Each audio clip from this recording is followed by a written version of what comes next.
새해 수요 기도에 오신 여러분을 환영합니다. 우리 옆에 사람들과 이렇게 인사할까요? 새해 건강하십시오.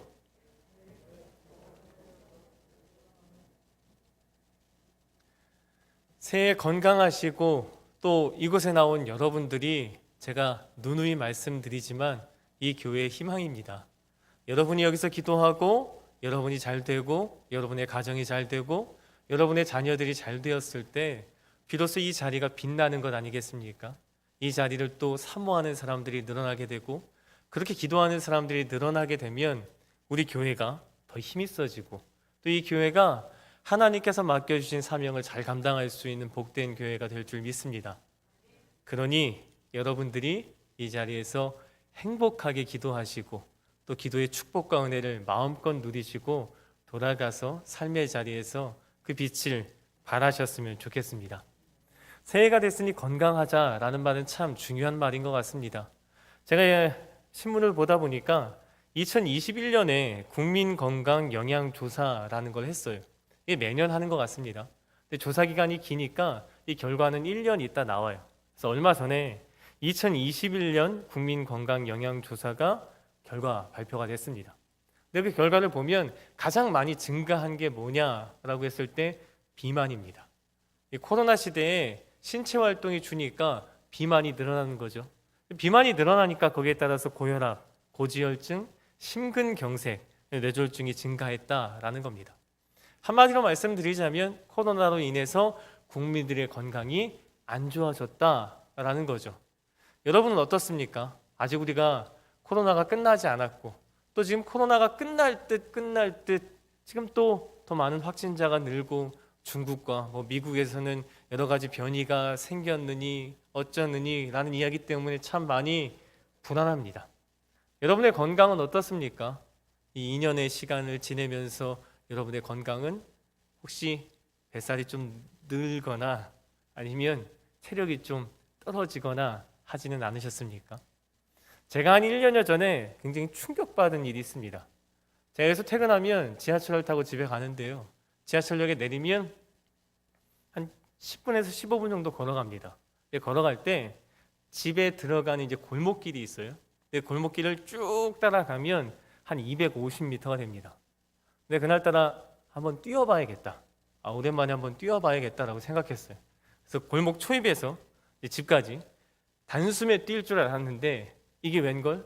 반도 못 가서 딱 자리에 섰습니다. 헉헉대면서 자리에 섰어요. 그리고 나선 제 체력이 너무 저질이 됐다는 사실에 굉장히 큰 충격을 받았습니다. 제가 그 즈음에 수영을 시작했는데 수영도 25m 딱 한 번이죠. 왔다 갔다도 아니고 여기서 여기까지 가면 막 숨이 턱끝까지 차 올라서 한참을 헥헥대다가 다시 수영을 하곤 했죠. 안 되겠다.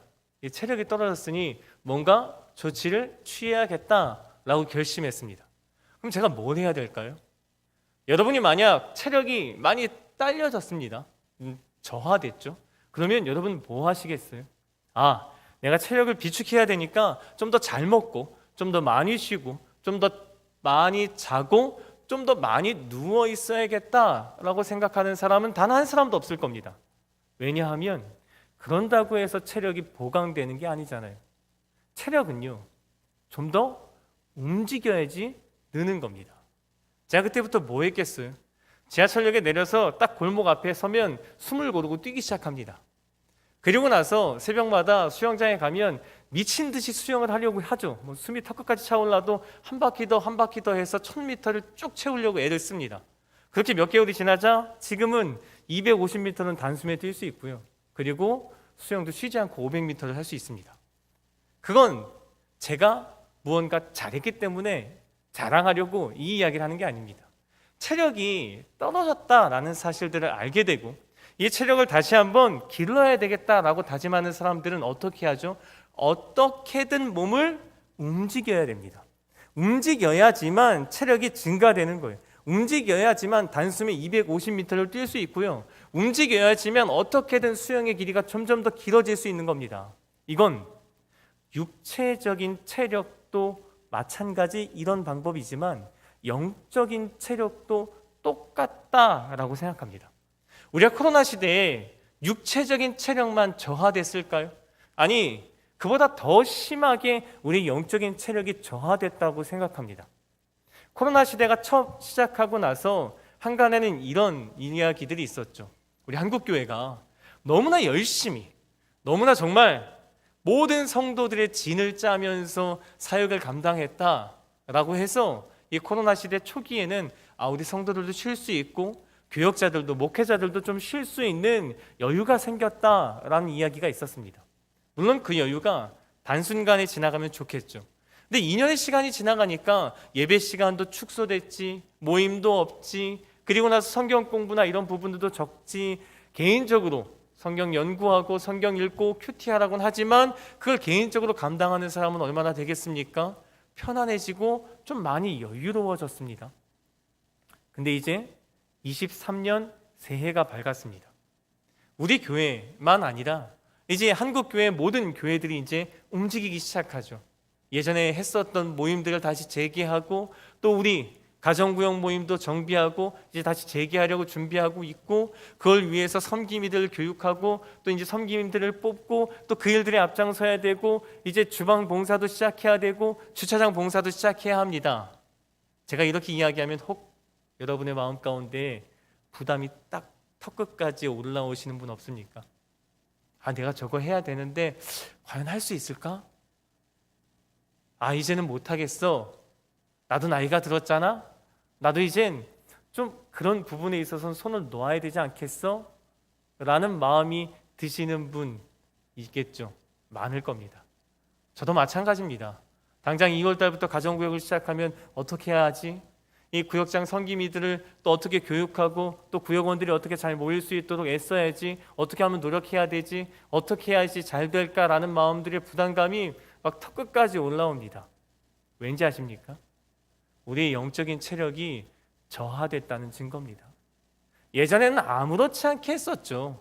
우리가 금요일 저녁마다 모여서 함께 식사를 나누면서 가정구역 모임도 했습니다. 저는 여기서 금요일 저녁에 꽤 멀리까지 가본 데는 김포까지도 가보고 꽤 멀리 안양, 잠실, 강남 안 다녀본 곳이 없습니다. 그 차 막히는 시간에 1시간 반 차를 끌고 가서 같이 예배드리고 식사하고 다 했었죠. 근데 다시 시작하려니까 혹시 두렵습니까? 물론 그런 방식으로 시작하진 않겠지만 이제 우리가 하는 방식은 약간 달라졌겠지만 그럼에도 움직여야 되는데 움직여야 된다는 그 자체가 두렵고 떨리십니까?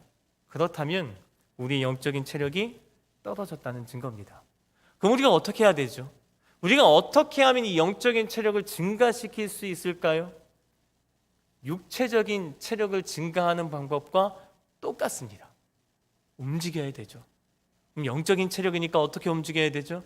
영적으로 더 많이 움직여야 합니다. 오늘 느헤미야가 했던 일이 바로 그겁니다. 포로 공동체의 영적인 상태는요, 우리가 생각하는 지금 우리의 상태와는 견줄 수가 없을 만큼 심각한 상태입니다. 영적으로 고갈된 상태죠. 지금 포로 귀환에서 몇 년이 흘렀냐면 90년이 흘렀습니다. 귀환하고 나서도 꽤 어려움이 많았죠.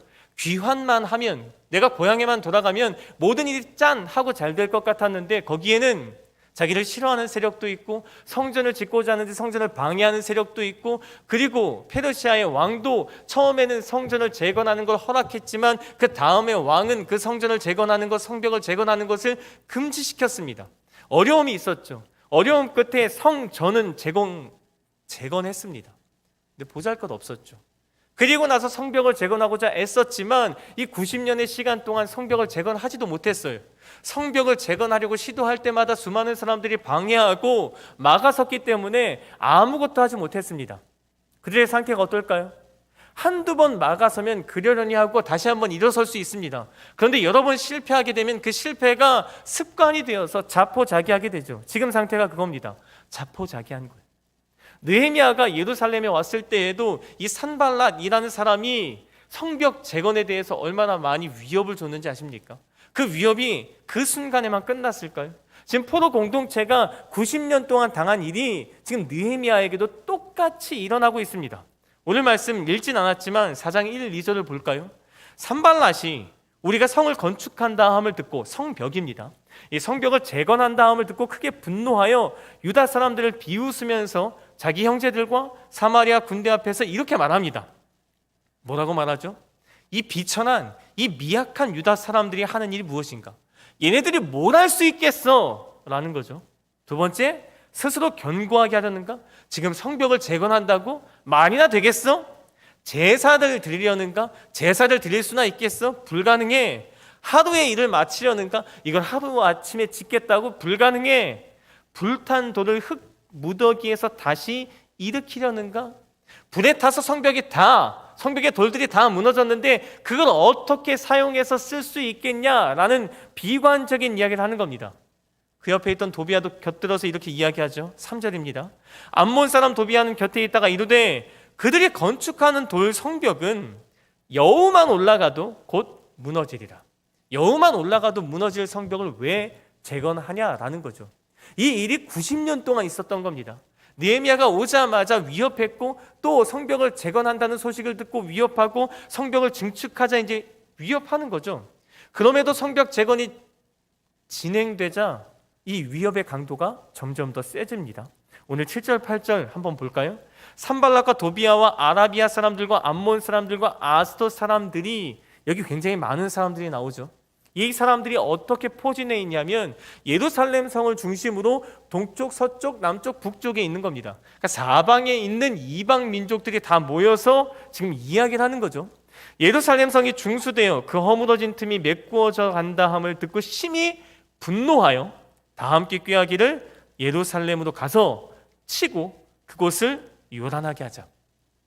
우리가 당장이라도 이 사방에서 예루살렘을 공격해서 혼란스럽게 만들고 성벽을 재건하는 일을 멈추게 하자라는 이야기를 하는 거죠. 그럼에도 이제 성벽 재건이 계속됩니다. 그러자 이제 말로만 하지 않아요.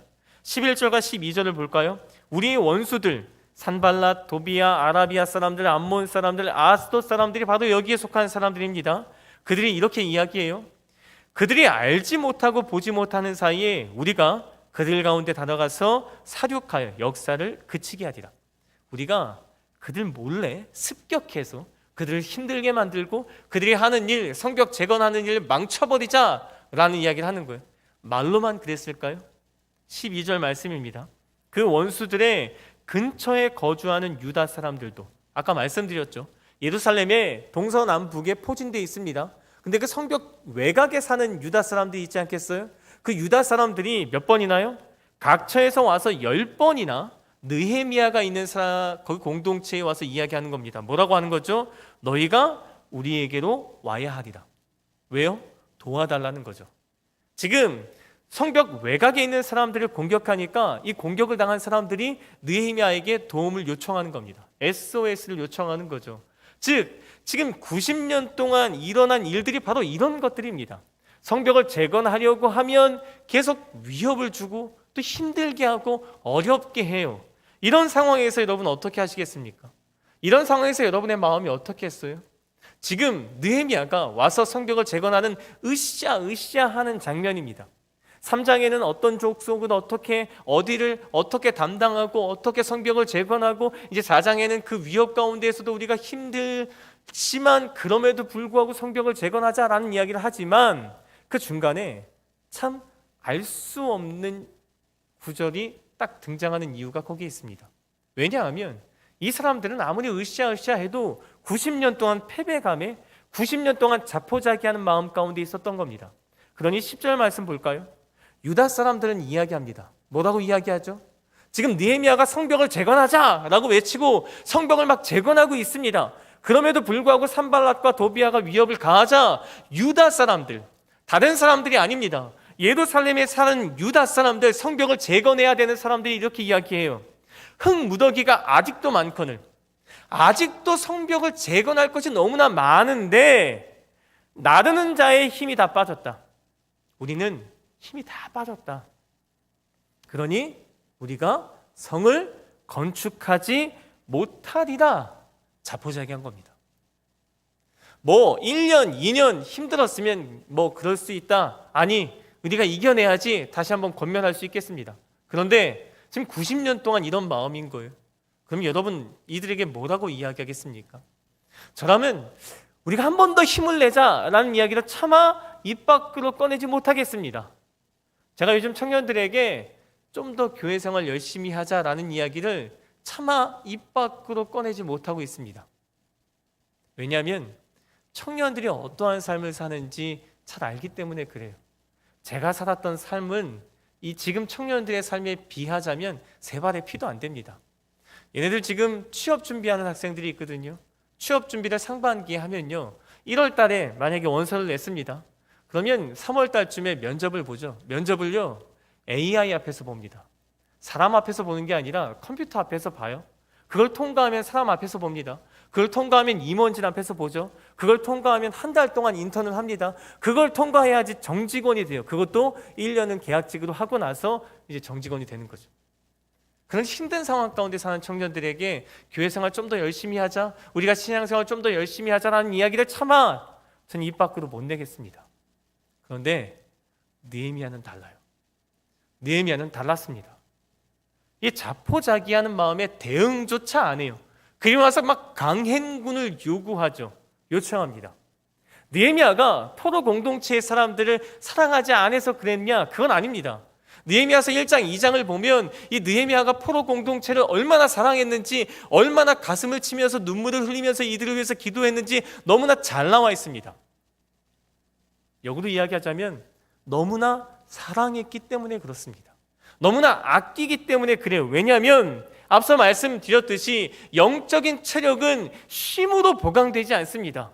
우리가 좀 더 쉼고 좀 더 힘을 낸 비축한 후에 나중에 하자라고 하면 나중에 될 것 같죠? 잘 안 됩니다. 이 사실은 성경이 또 우리의 삶이 다 증언하는 바입니다. 느헤미야가 그 사실을 알기 때문에 이 영적인 체력을 보강하기 위해서 뭘 요구하는 거죠? 영적인 움직임을 좀 더 요구하는 겁니다. 강행군을 요구하는 거죠. 그래서 느헤미야는 어려운 순간마다 사람을 대하지 않아요. 먼저 뭐 하죠? 기도합니다. 하나님, 제가 어떻게 해야 될까요? 지금 영적으로 침체되어 있는 이 사람들을 어떻게 깨워야 할까요? 기도한 후에 이 일들을 막 진행해 나갑니다.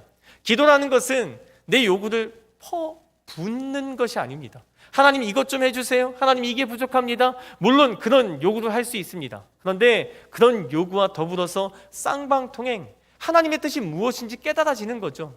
느헤미야 또한 하나님 앞에 기도할 때, 하나님, 우리가 성벽을 재건해야 되고 우리의 공동체가 올바르게 서야 하며 영적으로 침체되어 있는 이들이 깨어나야 할 텐데 하나님, 우리가 어떻게 해야 할까요? 라고 묻는 질문에 하나님께서 구체적으로 답변을 주셨을 겁니다.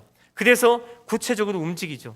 16절에 보면 그때로부터 내 수하 사람들의 절반은 일하고 절반은 갑옷을 입고 창과 방패와 활을 가졌고, 이제 위협이 있으니까 절반은 일하고 절반은 무기를 들고 그 위협에 대응하는 겁니다.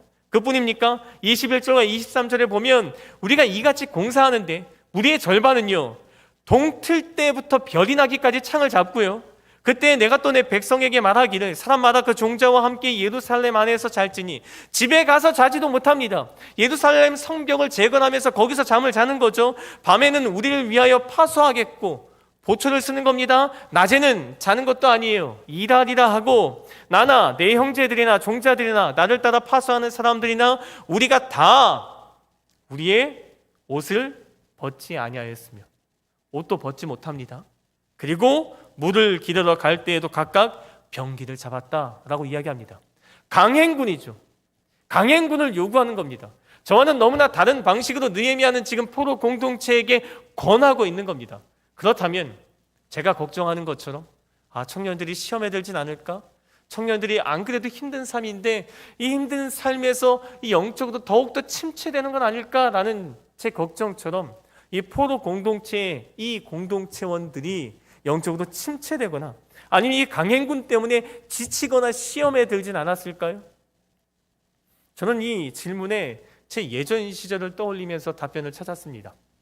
리즈 시절이라는 말이 있습니다. 인생의 황금기, 전성기를 리즈 시절이라고 하죠. 제 인생 신앙의 리즈 시절이 있습니다. 여러분도 있겠죠. 여러분이 돌아봤을 때 그때 신앙 참 좋았지 라고 생각했던 시절이 다 있으실 겁니다. 제게도 있습니다. 고등학교 졸업하고 나서 선교단에 들어갔죠. 교회 안에서 하는 선교단입니다. 매 금요일마다 철야 예배 찬양 집회를 하죠. 철야 예배를 본당에서 하지 않습니다. 지금으로 따지자면 지하 2층이죠. 그럼 지하 2층까지 이 정도 크기 되는 스피커 4통을 들어요. 움직이고 앰프 들고 마이크 들고 세팅합니다. 보통 10시 시작이면 6시부터 교회에 와요. 저녁을 먹고 세팅하고 그리고 연습하고 나서 이제 9시 반부터 찬양을 시작하죠. 그렇게 끝나고 세팅 다 치고 가면 12시 반쯤 이 청년들이랑 모여서 국수 한 그릇 먹고 집에 가면 새벽 1시입니다. 그리고 매 여름마다 단기 선교를 떠나요. 동해나 지리산이나 거제도나 갑니다. 가서 뭐 하는지 아세요? 가서 복지관 같은데 허름한 방에서 다 같이 그냥 널브러져 잡니다. 아침이면 일어나서 각자 흩어져서 맡은 집에 가서 도배하고 장판 깔고 청소하고 그리고 뭐 무너진 거 보수하고 동네 청소하고 하루 종일 그렇게 보내요. 그리고 나서 저녁에 와서 예배하고 찬양합니다. 제가 돌이켜 봤을 때 제 인생에서 가장 힘든 시절이 그때입니다. 제가 잘 살았느냐? 아닙니다. 잘 살지 못했으니까 알바도 했어야 됐죠. 틈틈이 알바도 하고 그 일도 하고 정말 인생에서 숨 막힐 만큼 열심히 살았던 시대가 그때였던 것 같아요. 근데 돌이켜보면 그때가 제 신앙의 리즈 시절입니다. 여러분의 신앙의 리즈 시절은 저와 마찬가지로 제가 단언컨대 여러분의 인생에서 가장 힘들었던 시기나 여러분의 신앙생활 중에서 가장 빡세게 신앙생활했던 시기가 여러분의 신앙의 리즈 시절이었을 겁니다. 왜인지 아십니까? 아주 단순해요. 그 빡세게 움직였던 시대엔 하나님의 역사를 그만큼 더 많이 경험하게 되기 때문에 그렇습니다. 제가 막 스피커만 나르고 제가 막 여름에만 도배하고 뭐 장판 깔고 그 일만 했으면 지쳤겠죠. 그 일만 있었으면 지쳤겠죠. 아닙니다. 그 일 중간중간에 하나님께서 어떻게 역사하시는지, 하나님께서 제 삶을 어떻게 인도하시는지, 정말 없는 살림에 하나님께서 제 등록금을 어떻게 해결해 주시는지, 그 모든 과정들 살아계셔서 역사하시는 하나님을 만나게 되는 순간들이 있었기 때문에 그때가 제 신앙의 리즈 시절이었던 겁니다. 그러면 돌이켜보겠습니다. 포로 공동체가 이 느헤미야의 강행군에 지쳤을까요? 낙담했을까요? 시험 들었을까요? 아닐 겁니다. 왜인지 아십니까? 움직이면 우리의 영적인 침체 가운데에서 이 영적인 체력이 저하되었을 때 영적으로 움직이기 시작하면 우리만 움직이는 게 아닌 겁니다. 그때 하나님께서 일하십니다. 그때 하나님께서 움직이시는 거예요. 하나님께서 움직이시니까 우리의 영적인 체력이 회복되는 겁니다. 하나님께서 움직이시니까 우리의 영적인 체력이 보강되는 거죠. 보강되면 더 열심히 일할 수 있고, 더 열심히 일하면 더 열심히 하나님의 역사를 경험하게 되고, 더 열심히 하나님의 역사를 경험하게 되면 더 강해지는 영적인 체력을 걷게 되는 겁니다. 그게 바로 영적인 선순환이죠. 그런 선순환이 일어나는 거예요. 20절 말씀에 느헤미야가 그렇기 때문에 우리 하나님이 우리를 위하여 싸우시겠다라는 이야기로 권면하는 겁니다. 이 권면으로 끝났을까요? 오늘 읽지 않았지만 6장 15절 16절을 보면 이렇게 이야기되고 있습니다. 성경 역사가 52일 만인 엘룰론 25일에 끝남에 90년 동안 해내지 못한 겁니다. 성벽이 무너진 지 140년이 지났어요. 그 누구도 해내지 못했던 일을 느헤미야가 이 강행군을 통해서 52일 만에 성벽을 재건하는데 성공합니다. 이 성취감이 느헤미야에게만 있었겠습니까? 아니죠. 당시 이 일에 동참했던 사람들의 마음이 얼마나 뿌듯하겠습니까? 하나님께서 살아계셔서 역사하셨다는 것들이 눈앞에 얼마나 생생하게 나타났겠어요? 그래서 16절에 이렇게 이야기합니다. 우리의 모든 대적과 주위에 있는 이방 족속들이 이를 듣고 다 두려워하여 크게 낙담하였으니 왜요? 그들이 우리 하나님께서 이 역사를 이루신 것을 알민이라. 여기 알다라는 야다 히브리어는요, 그냥 지식적으로 머리로 안다는 게 아닙니다. 경험해서 안다, 체험해서 안다는 겁니다. 체험해서 안 것이 하나님의 역사하심이에요.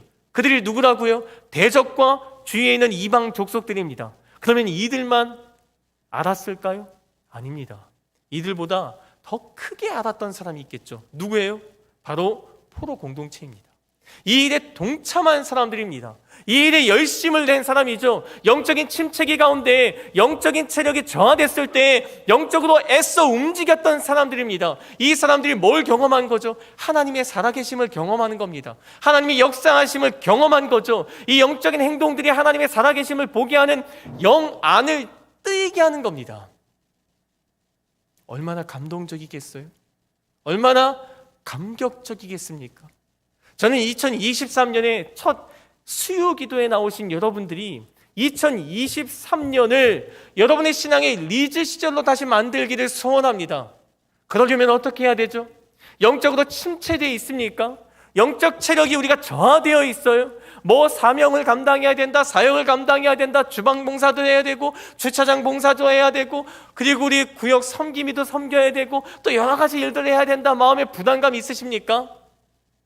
이제 그런 것들 다 내려놓으시고 한 발자국만 움직이십시오. 영적으로 움직이십시오.